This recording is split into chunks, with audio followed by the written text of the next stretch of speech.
En esta presentación, el arquitecto Julio Torres Santana expone los conceptos detrás del diseño para el Museo Histórico del Salón de la Fama del Béisbol Latino, durante la quinta semana de ceremonia y exaltación en Altos de Chabón La Romana, un museo dedicado a todos aquellos que de una forma u otra han aportado al desarrollo histórico de este deporte en Latinoamérica y todo el mundo. Estamos compitiendo con Cooperstown en eso, sino al contrario, nosotros le estamos agregando valor y nosotros lo estamos complementando. Como parte de ese complemento es el Museo del Salón de la Fama del Béisbol Latino, y con esta presentación, yo sé que el tiempo nos apremia, como les decía Julio, quiero presentarles un joven arquitecto dominicano, el arquitecto Julio Torres, graduado de la Universidad de Cornell, quien es la persona que ha tomado el liderazgo con el diseño del museo. Julio.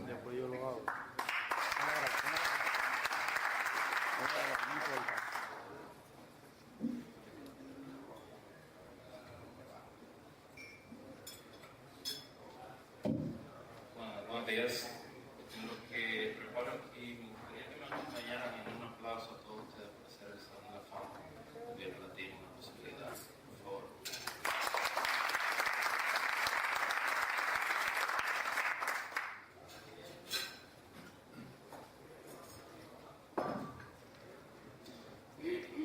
Esta es la tercera vez que se presenta el proyecto, incluyendo la primera cuando acompañado por el señor Will y Rafael de la famosa Cooperstown, para presentar todo lo que es el Salón de la Fama del Béisbol Latino.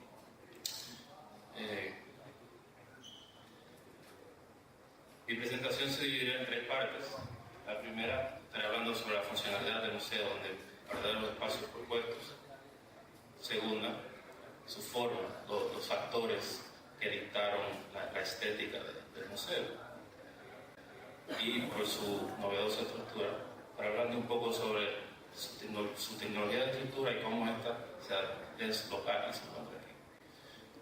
Obviamente hubiese sido imposible llevar a cabo un museo como este sin antes estudiar la catedral del béisbol, como le llama el señor Will. Y esto se llevó a cabo en 2 visitas con un levantamiento fotográfico y un estudio de todos sus espacios en plano y su distribución, los cuales en muchos casos dictaron algunos de los espacios que van a haber propuesto en nuestro museo. Como le había dicho anteriormente, nosotros visitamos el Cooperstown y presentamos, y esta es una observación que hizo uno de nosotros, no yo obviamente, mientras presentábamos el diseño.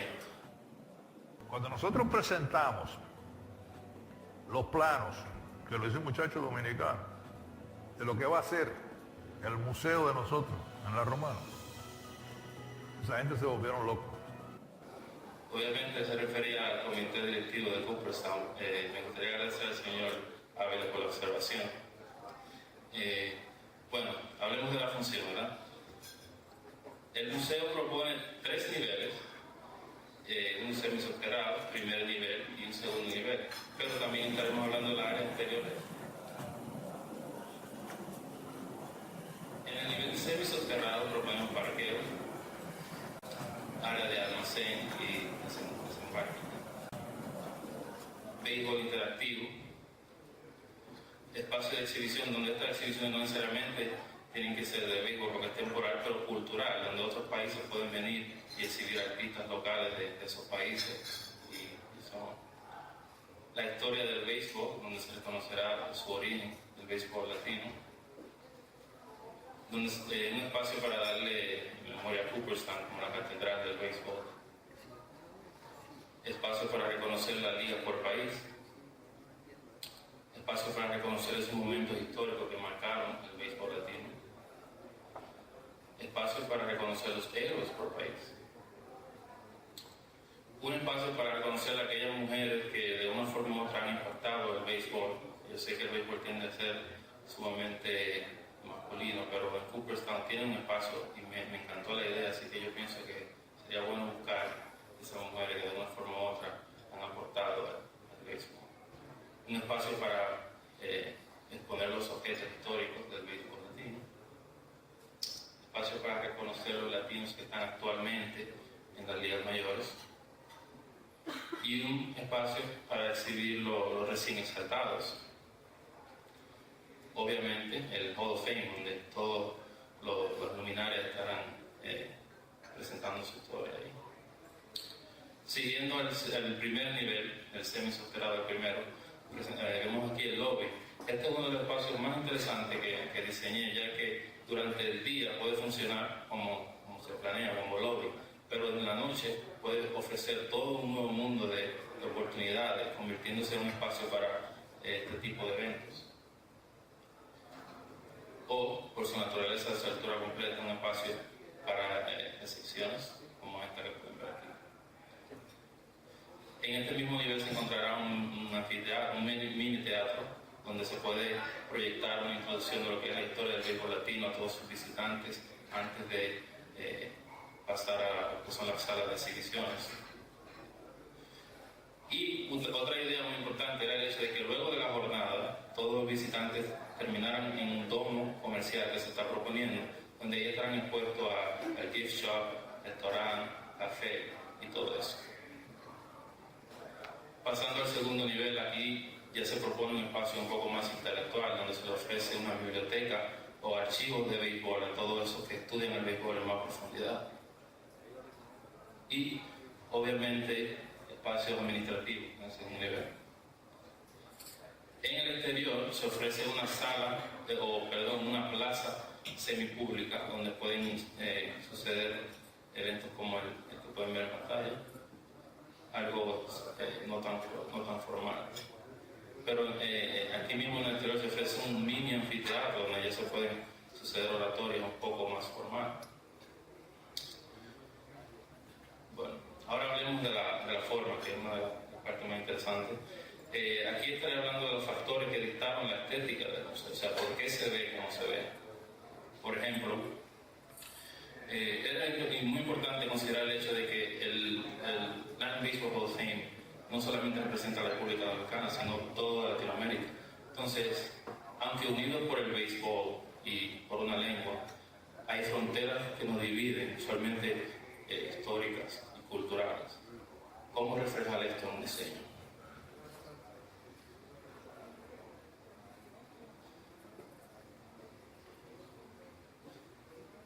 En mi opinión, el béisbol es uno de los deportes que más emoción invoca en sus fanáticos.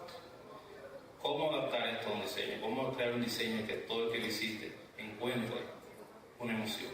Se vaya de ahí marcado, que diga, wow.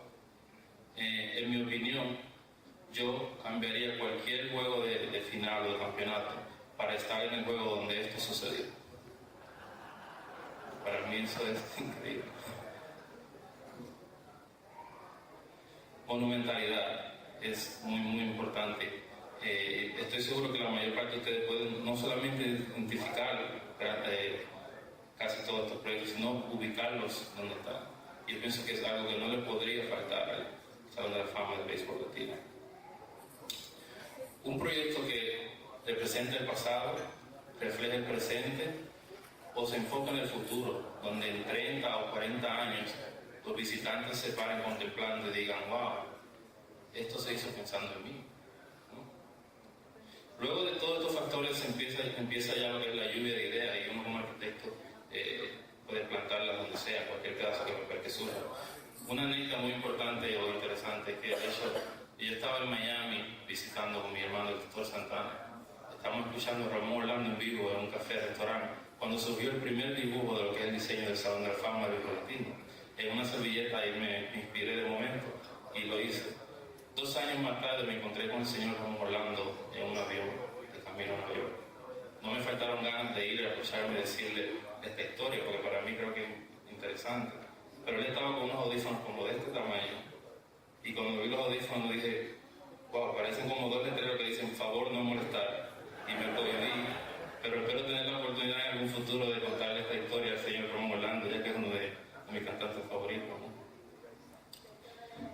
Bueno, como pueden ver, ya aquí se cogen todas esas ideas y se traducen a imágenes más interpretables por el público común.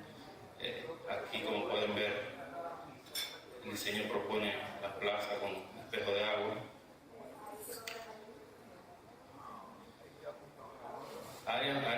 semipública, ¿verdad? Donde la gente pueda venir y no solamente tener que pagar una entrada para disfrutar del museo.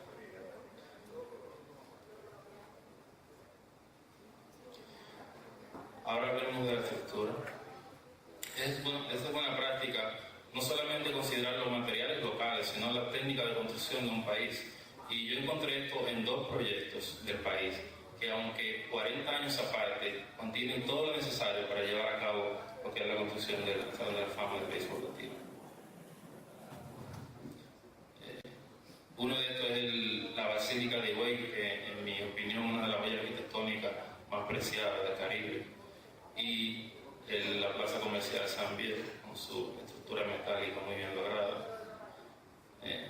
Pensando en esto, de ahí surgen estos diagramas que son más técnicos, ¿no? Son para ya sentarnos como estructuralistas y calcular y ver las posibilidades de la estructura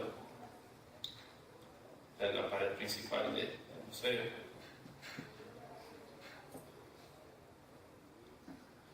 Y la estructura del domo comercial.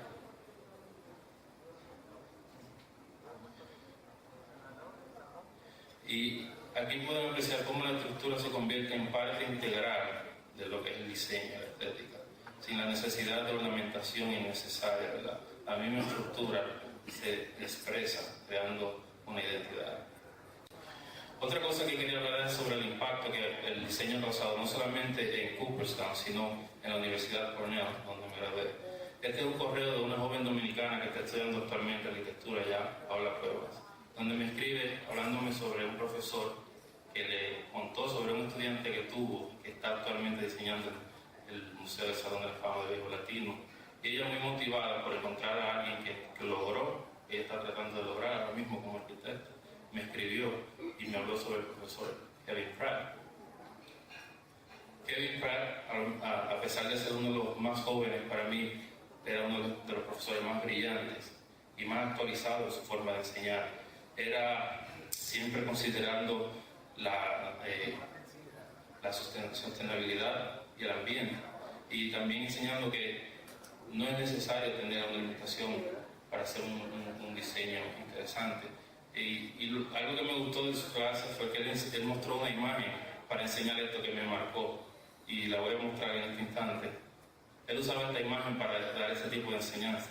En mi opinión es como el sinónimo de ese dicho que tenemos en Latinoamérica, que aunque la mona se vista de seda, mona se queda. Y como esto le enseñaba, no es necesario ornamentar una arquitectura. La arquitectura debe tener su propia identidad. Desafortunadamente, el pasado año, el profesor Pratt, a la edad de 43, murió. Y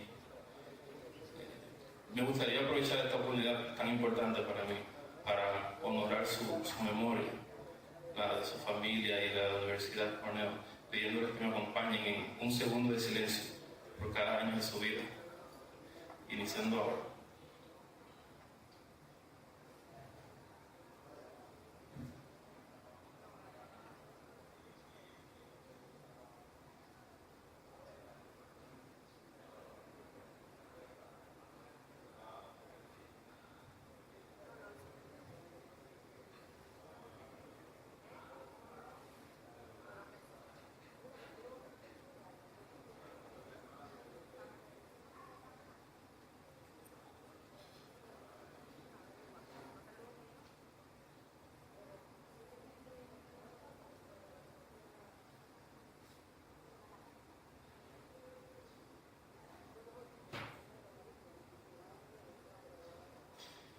Muchas gracias. Eso concluye mi presentación.